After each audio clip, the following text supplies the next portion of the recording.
So I titled this My Weird Skateboard because I set up my skateboard a little bit differently than other people do. It's a little bit different in the details. Okay, so I know this isn't my garage or my room, but it's just as cool. It's this creek.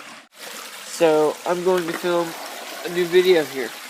So the first detail that is different is I don't like to buy pro decks or graphic decks for that matter because they're expensive and I have to buy my boards. So I usually get a blank deck and then just get a bunch of stickers and put it on it. It's just as good, and it's not like pro decks or graphic decks last any longer than this. Secondly, I have special trucks. Nobody can buy these trucks. As you can tell, I have krux trucks on the hanger, okay? Like this big part that you grind.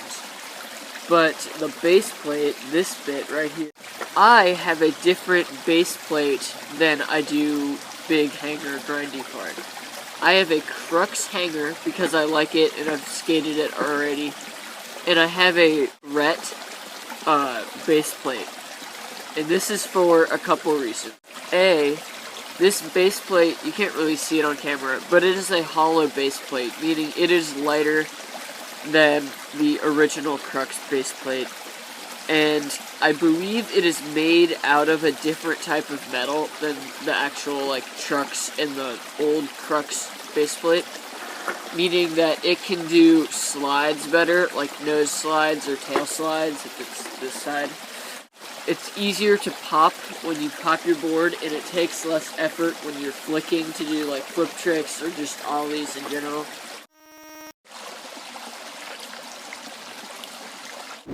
Secondly, I have different bushings, and that's just because I hate the krux bushings. They suck. Like, they just don't turn even if you have your kingpin bolt all the way loosened to the point where your trucks are like flopping around. I don't know why that is. I think they're just too hard and they didn't break in, but they suck. I kept the bottom bushing as a krux bushing. The top bushing was from those threat trucks that I took the base plate from.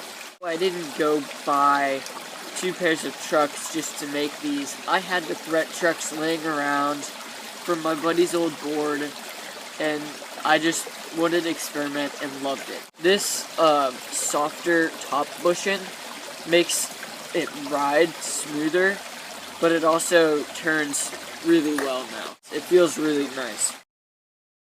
Another cool thing with the threat trucks is the kingpin. The kingpin is hollow, and that also takes the weight down. A weight-saving geek, I really, generally just don't care. I've skated the original krux trucks, but because we're on quarantine, I just wanted to have fun with it and try and change something up and get a better result than just the the plain krux truck. And I think I've done that. These are a little bit tight right now just because if you take the base plate off, that means you take the kingpin off too.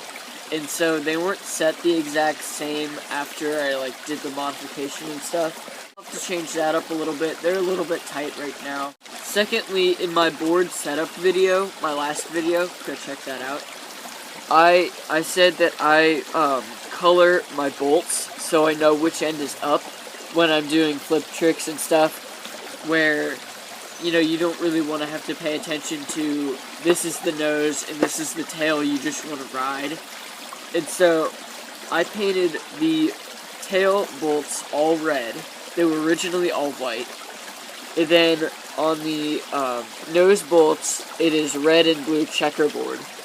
And that way it's just that little pop of color with the blue to distinguish this is nose, this is tail, without having to pick it up and see that this has a bit of razor tail. I know this is the tail. I think it also looks cool. But these were originally all white bolts. They're just Bones. I forget the actual name, but I know they're Bones brand bolts. And I think they just had white paint on the screw head up on the top.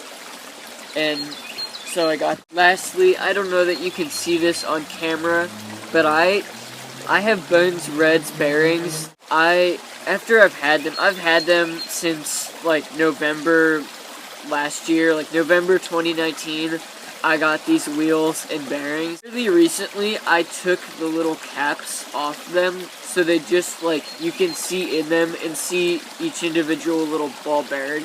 And I did this because I noticed, just like with my experience, that I had started skating in wet weather or like nasty weather that can wreck my board and my bearings. And so I guess just as a little thing in my brain, I wanted to take these out as motivation to not do that, because I don't want to have to get a new board more frequently. I absolutely need to, because I want to save up for other stuff than skateboards. And so just taking this out helps me like recognize, oh, it's raining, I'm going to skate in my garage, really anywhere where it's not wet and I can't wreck my grip tape, my bearings, my board, you know, basically just waterlog everything and cause these to not spin as good as they could or have the longevity.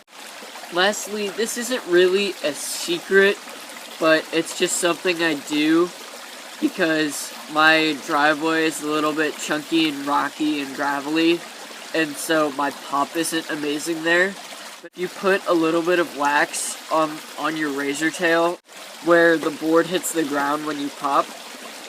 If you do that and ride on like rougher ground, your pop will feel like you're on super smooth concrete, and it's, I don't know why that is. I think the wax kind of rubs off and makes it feel smoother, but it does and it helps.